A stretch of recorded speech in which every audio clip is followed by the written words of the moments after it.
एक शख्स जो बज़ाहिर दरवेश जैसा लगता था, सफेद चोगा पहने और हाथ में रंग बिरंगे खुशबूदार फलों की टोकरी लिए रेगिस्तान के किनारे आया।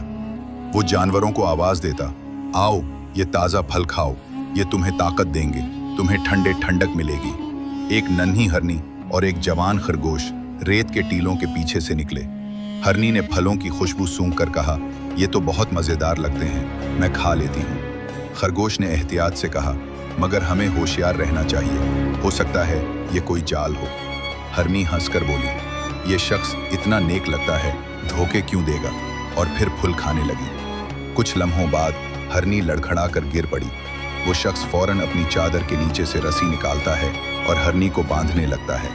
करीब के दरख्त पर बैठा एक परिंदा ये सब देख लेता है और जोर जोर से चीखने लगता है। शोर सुनकर दूसरे जानवर दौड़ते हुए आते हैं और हरनी को आज़ाद कराते हैं।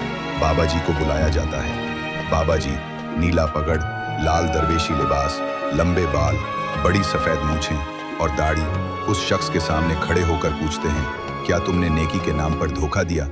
वो शख्स गर्दन झुकाकर कहता है, हाँ मैं शिकारी हूँ और ये मेरा शिकार का तरीका है।